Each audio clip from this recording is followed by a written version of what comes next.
Hi friends, welcome back to study classes. So my dear friends, आज के session में आपके साथ डिस्कस करने वाले हैं security analysis and portfolio management से जुड़े हुए सवाल जो कि आपके आरपीएससी असिस्टेंट प्रोफेसर एग्जामिनेशन में पूछे गए थे। ईएएफएम सब्जेक्ट से जुड़े हुए सवाल है। आज का जो डिस्कशन है वो यूजीसी नेट कॉमर्स और मैनेजमेंट के लिए भी रिलेवेंट रहेगा, क्योंकि वहां पे भी आपको फाइनेंशियल मैनेजमेंट या बिजनेस फाइनेंस के अंदर इस टॉपिक को कवर अप करना रहता है। तो आइए फटाफट से इस डिस्कशन को स्टार्ट करते हैं। एंड माय डियर फ्रेंड्स, अगर आप एबीएसटी, ईएफएम, बीएडीएम से आरपीएससी असिस्टेंट प्रोफेसर का एग्जामिनेशन देने वाले हैं तो आपके लिए हमारे पास डिटेल्ड कोर्सेज है जिनको आप चेकआउट कर सकते हैं हमारी वेबसाइट या फिर हमारी ऐप पे। कोई क्वेरी है तो आप हमें व्हाट्सएप या कॉल कर सकते हैं, नीचे नंबर आपको यहाँ पे दिया गया है। एंड ऐसे ही प्यारे दोस्तों, अगर आप यूजीसी नेट कॉमर्स मैनेजमेंट या फिर तैयारी कर रहे हैं पीजीटी कॉमर्स या असिस्टेंट प्रोफेसर कॉमर्स के लिए, तो भी हमारे पास डिफरेंट कोर्सेज है जिनको आप चेकआउट कर सकते हैं हमारी वेबसाइट या ऐप पे। कोई क्वेरी है तो आप हमें व्हाट्सएप या कॉल कर सकते हैं, नीचे नंबर आपको यहाँ पे दिया गया है। चलिए, तो यहाँ पे सवाल है, what do we call the risk not unique to a specific company और इंडस्ट्री अंडर मार्केट एनालिसिस।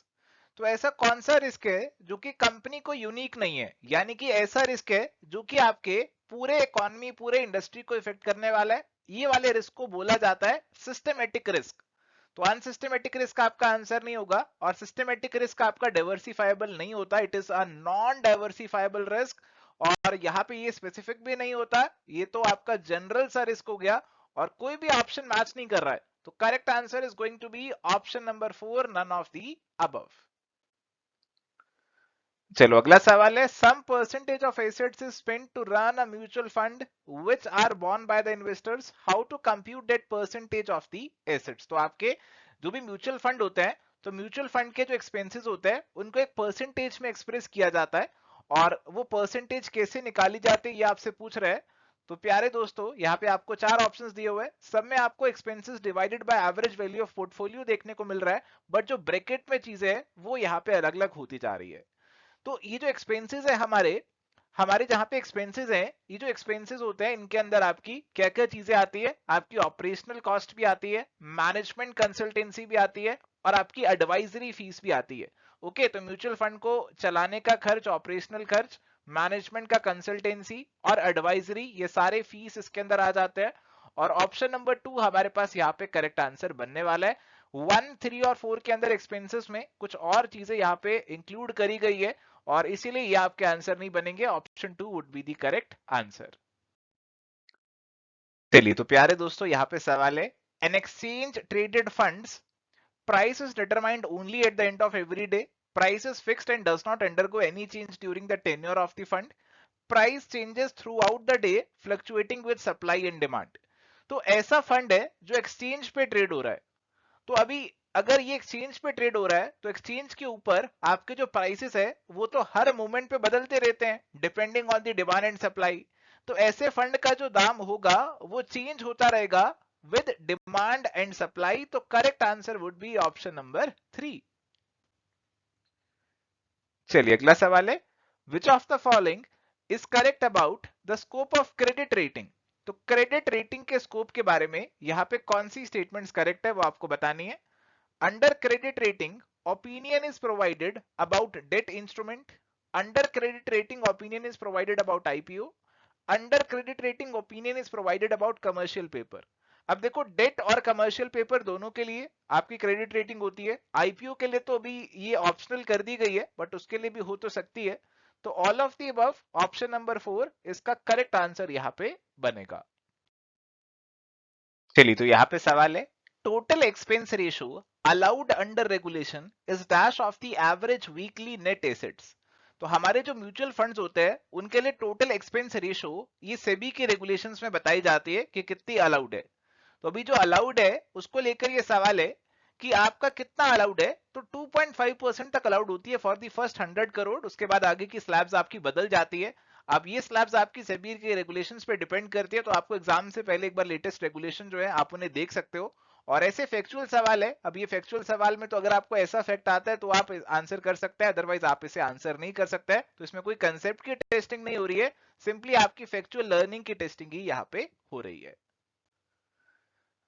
अगला सवाल है, bearing initial extremely high risk and highest rate of returns for startups come under which come under the category of which of the following? Angel investor, venture capital fund, investment bank, या फिर none of the above? So my dear friends, इसका आंसर हमें नहीं दिया गया है और द रीजन माइट बी कि एंजल इन्वेस्टर और वेंचर कैपिटल फंड ये दोनों ही आप लिंक कर सकते हो आपके स्टार्टअप से। तो एंजल इन्वेस्टर और वेंचर कैपिटल फंड दोनों ही आपके जो अपकमिंग बिजनेसेस हैं, स्टार्टअप्स है, उनकी मदद करते हैं।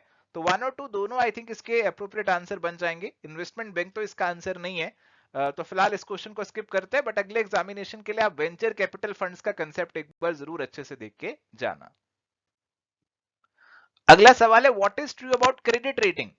Credit rating process is mandatory for listed non convertible debenture. Credit rating process is not mandatory for IPO of companies that are getting listed. ये बात भी बिल्कुल सही है. Credit rating process is mandatory for public deposit by NBFC. Credit rating process is mandatory for commercial papers by corporate. अभी ये सारी बातें ना सही लग रही हैं, तो इसका आंसर इन्होंने कोई दिया नहीं है. मुझे लग रहा है इस सवाल में कोई गड़बड़ है. चलो अगला सवाल है, which of the following is true about valuation of a venture capital investment deal? तो देखो, अगर आपको वेंचर कैपिटल फंडिंग मिलने वाली है तो जो फंडिंग आपको मिलेगी वो यहाँ पे किसी वैल्यूएशन पे मिलेगी, है ना. उसको लेकर सवाल है कि in venture capital investment deal valuation is done as per SEBI formula. तो ऐसा कोई फॉर्मूला नहीं है. Pre money valuation is done in venture capital investment deal. तो प्यारे दोस्तों, जो आपकी वेंचर कैपिटल इन्वेस्टमेंट होती है, they are generally the first investment जो कंपनी में आ रही है, यानी कि और कहीं से पैसा मिलने से पहले आपको ये इन्वेस्टमेंट मिल रही है. तो इसमें जो वैल्यूएशन होती है उसे प्री मनी वैल्यूएशन भी बोल दिया जाता है, कि अभी आपको कहीं और से पैसे नहीं मिले, पहली बार आपको यही से फाइनेंसिंग मिल रही है. तो ये टर्म हम प्री मनी वैल्यूएशन जो है यहाँ पे इस्तेमाल कर लेते हैं. तो ऑप्शन नंबर 2 ही आपका करेक्ट आंसर बनेगा. तो प्री मनी वैल्यूएशन जो है ये प्राइवेट इक्विटी और वेंचर कैपिटल इंडस्ट्री के अंदर काफी प्रेवलेंट टर्म है. तो आई होप अभी आपको कुछ कुछ इसका मीनिंग तो जरूर समझ में आया होगा. अगला सवाल, the main advantage of an exchange traded fund over an indexed fund is? तो एक्सचेंज ट्रेडेड फंड तो वो है जो कि आपका एक्सचेंज पे ट्रेड हो रहा है. इंडेक्स फंड वो होता है जो कि किसी इंडेक्स को ट्रैक कर रहा है. जैसे हो सकता है ये आपका सेंसेक्स को ट्रैक कर रहा हो, निफ्टी को ट्रैक कर रहा हो, कि जैसे जैसे सेंसेक्स बढ़ेगा तो वैसे वैसे ये इंडेक्स भी आपका बढ़ेगा. तो अगर आपके पास एक्सचेंज ट्रेडेड फंड है तो उसका फायदा क्या है? Investing flexibility, traded more easily, more convenient, या फिर ऑल ऑफ द अबव. तो एक्सचेंज ट्रेडेड फंड के अंदर ये सभी फायदे आपको मिलेंगे, क्योंकि एक्सचेंज पे ट्रेड हो रहा है. आप कभी भी इन्वेस्ट कर सकते हो, कभी भी इन्वेस्टमेंट निकाल सकते हो, आसानी से ट्रेडिंग हो जाएगी, ज्यादा कन्वीनियंट रहेगा. तो option 4 all of the above आपका आंसर यहाँ पे बनेगा. चलिए सवाल है, a company has receivables of rupees 200 crore from 4 borrowers. It converts these into smaller portions of rupees 1000 each and sells these to small investors in the secondary market. What do we call this fragmentation of the loan? So my dear friends, यहाँ पे हमारा जो loan था हमने उसे fragment कर दिया, छोटे छोटे भागों में बांट दिया. इस प्रोसेस को सिक्योरिटाइजेशन बोला जाता है, कि आपने एक बड़े लोन को अलग अलग छोटी छोटी सिक्योरिटीज में कन्वर्ट कर दिया और आगे इन्वेस्टर्स को बेच दिया. और ये सारा प्रोसेस आपका एसेट या फिर डेट सिक्योरिटाइजेशन के नाम से जाना जाता है. तो correct answer would be option number 2. अगला सवाल, UTI scheme dash was the largest mutual fund scheme in India which was closed in the year 2007. तो प्यारे दोस्तों, यहाँ पे जो स्कीम की बात की जा रही है यह है आपकी यूएस 64 स्कीम. ऐसा सवाल फैक्चुअल सवाल है, जिसको आता है उसको आता है, जिसको नहीं आता उसे नहीं आता. अगला सवाल, identifying return requirements and risk tolerance is involved in which of the following component of the investment process? तो आपका जो इन्वेस्टमेंट प्रोसेस होता है, आपको उसके अंदर जो आपकी इन्वेस्टर की रिटर्न रिक्वायरमेंट है और कितना रिस्क वो टॉलरेट कर सकता है, इसे समझना बहुत जरूरी है. तो ये कौन से स्टेज के अंदर आप करेंगे? Investment vehicle, strategy development, understanding the client in every component of the investment process. तो देखो, आपको आपके क्लाइंट को अंडरस्टैंड करना बहुत जरूरी है इन्वेस्टमेंट प्रोसेस के अंदर. तो आप जब अपने क्लाइंट को समझेंगे तो आप ये समझेंगे कि उसकी रिटर्न रिक्वायरमेंट क्या है और कितना रिस्क वो टॉलरेट कर सकता है. तो that is why correct answer is going to become option number 3. अगला सवाल, which of the following is the function of the new issue market? न्यू इशू मार्केट का मतलब होता है आपकी प्राइमरी मार्केट. तो प्राइमरी मार्केट के आपके जो 3 मेजर फंक्शन है, they are origination, underwriting and distribution.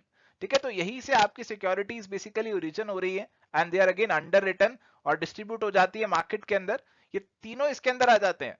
Option number 4 all of the above would be the correct answer.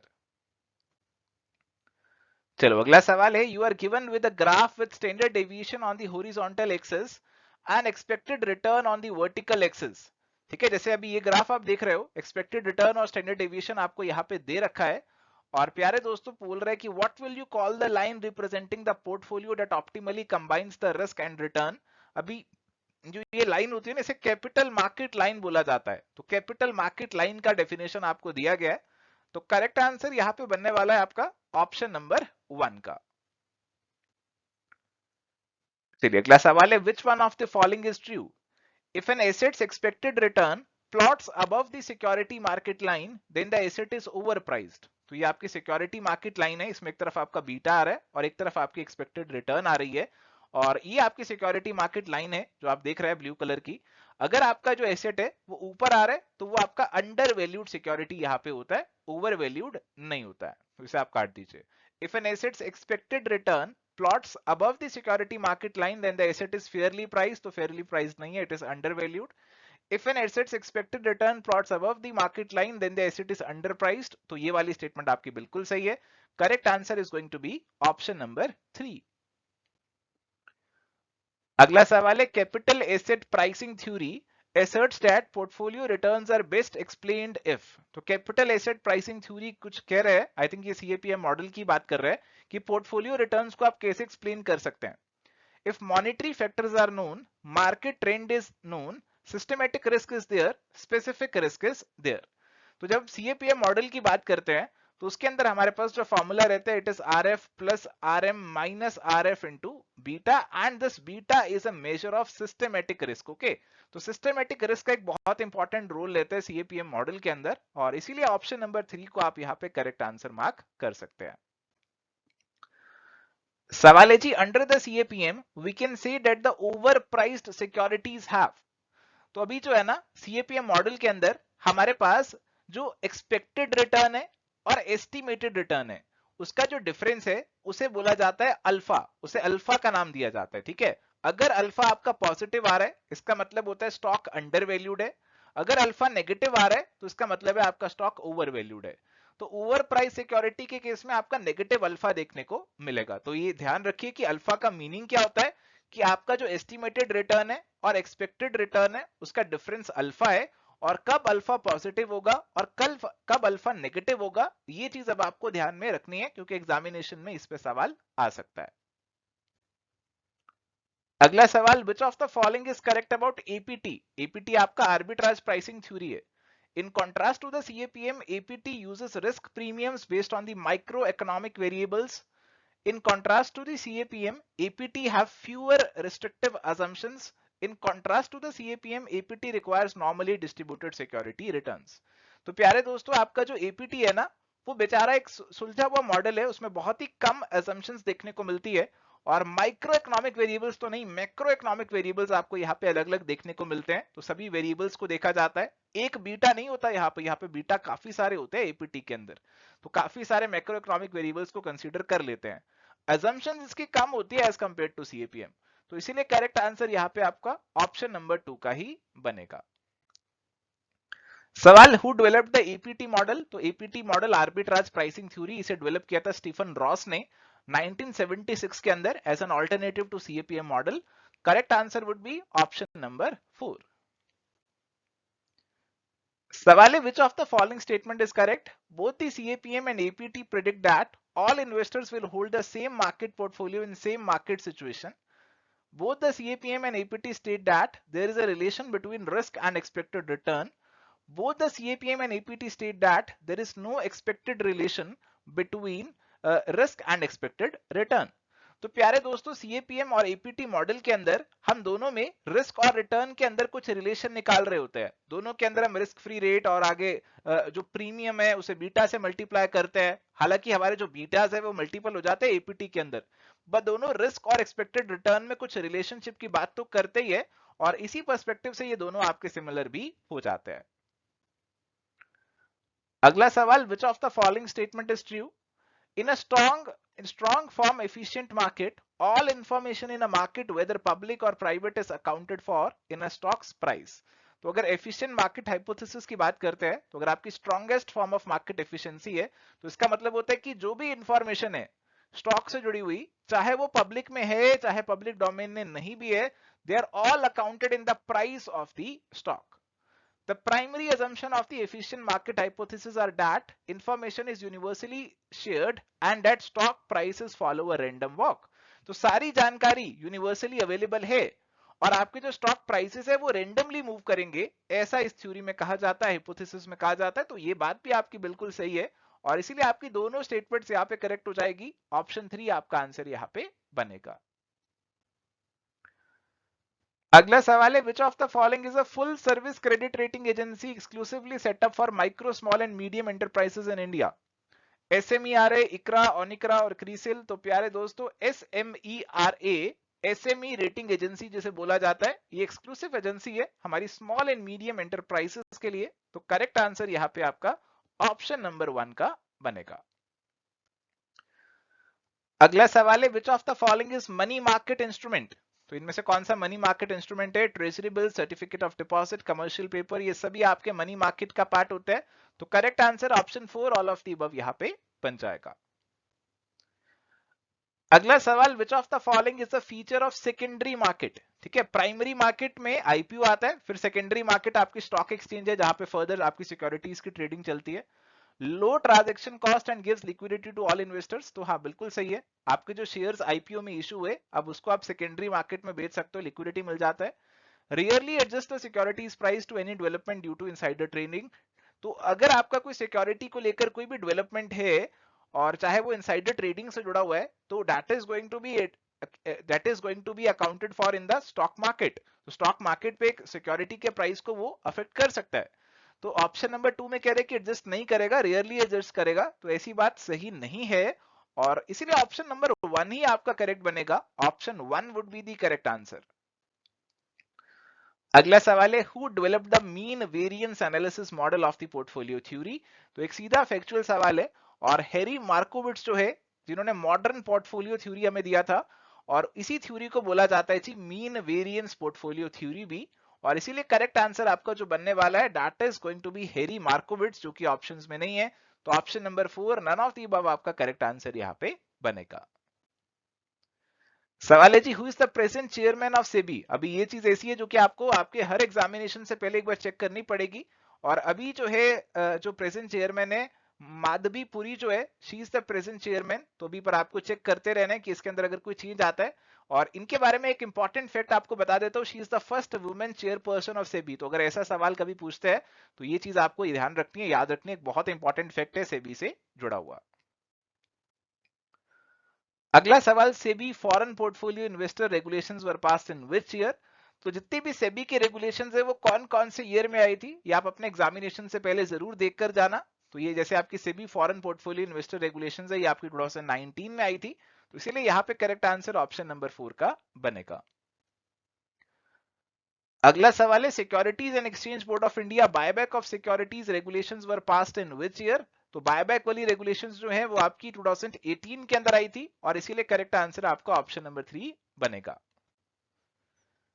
अगला सवाल, which of the following is not an investor protection major taken by SEBI? Simplification of the share transfer and allotment procedure. तो अच्छी बात है investor के betterment के लिए. Unique order code number, कि हर एक ऑर्डर का एक यूनिक कोड होगा, ये भी अच्छी बात है. Providing fund to each investor from investor protection fund. तो इन्वेस्टर प्रोटेक्शन फंड तो सेबी ने बनाया हुआ है, बट उसमें से इन्वेस्टर को पैसे नहीं दिए जाते, वो इन्वेस्टर की प्रोटेक्शन के लिए जो इनिशिएटिव्स है उसका इस्तेमाल के लिए बनाया गया. तो ये आपका जो ऑप्शन है वो सही से फ्रेम नहीं है, ये गलत हो जाएगा. Timely stamping of the contract, ये भी इन्वेस्टर प्रोटेक्शन के लिए अच्छी चीज है. तो ऑप्शन नंबर 3 जो है ना, that is going to be the correct answer. अगला सवाल है, which of the following is not a clearing corporation? तो क्लियरिंग कॉर्पोरेशन जो है वो क्या काम करती है, आपको पता होना चाहिए. कि जो भी आपका स्टॉक का ट्रांजैक्शन है, आप किसी को स्टॉक बेचना चाहते हैं, खरीदना चाहते हैं, तो उसके बीच में जो आपका क्लियरिंग कॉर्पोरेशन है उसका एक काफी इंपॉर्टेंट रोल रहता है. तो आपकी जो ऑब्लिगेशंस है वो इस क्लियरिंग कॉर्पोरेशन के थ्रू ही डिस्चार्ज होती है. और हमारे पास जो इंपॉर्टेंट क्लियरिंग कॉर्पोरेशन है हमने यहाँ पे सभी लिस्ट डाउन कर दी है, और इस पे आपको NSC trade settlement clearing corporation limited ये नाम नहीं दिखेगा, बाकी सभी आपका आ रहा है. NSC, IFSC clearing corporation limited. और मल्टी कमोडिटी एक्सचेंज वाला भी आपका आ रहा है, मेट्रोपॉलिटन क्लियरिंग कॉर्पोरेशन भी आ रहा है, तो ये सभी आपके आ रहे हैं। ये आपका NSC trade settlement clearing corporation नहीं आ रहा है, तो correct answer is going to be option number 4। अगला सवाल, which of the following is not an objective of NSC clearing limited? To bring in sustain confidence in clearing and settlement of securities, to provide counter party risk guarantee, तो जिसको आपने share बेचे है, जिससे खरीदे है, वो यहाँ पे आपको कोई धोखा देके नहीं भागेगा, ऐसा नहीं होगा आपसे पैसे ले लिए आपको शेयर नहीं दिए, तो ऐसा यहाँ पे नहीं होगा। ये चीज आपकी क्लियरिंग कॉर्पोरेशन इंश्योर करती है। To promote and maintain long settlement cycle, तो सेटलमेंट साइकिल लॉन्ग नहीं शॉर्ट करने की कोशिश करेगा ये। To operate a tight risk containment system, तो रिस्क कंटेनमेंट सिस्टम भी मेंटेन करेगा। और करेक्ट आंसर ऑप्शन नंबर 3 बनेगा, क्योंकि यहाँ पे लॉन्ग की जगह आपका शॉर्ट सेटलमेंट साइकिल जो है वो आएगा। So thank you my dear friends, ये था हमारा डिस्कशन आरपीएससी के प्रीवियस ईयर सवालों के ऊपर। कुछ सवाल आसान थे, कुछ थोड़े से टेढ़े थे, but I hope on the whole आपको डिस्कशन अच्छा लगा होगा, आपको सवाल समझ में आए होंगे। अगर आपको ये वीडियो अच्छा लगा तो एक रिक्वेस्ट है आपसे कि इस वीडियो को जरूर लाइक कर ले और हमारे चैनल को सब्सक्राइब भी कर ले, ताकि आपको फ्यूचर में ऐसे और क्लासेस भी मिलते रहे। आज के लिए सेशन में इतना ही, मिलेंगे नेक्स्ट सेशन में। Till then good bye, take care, all the best.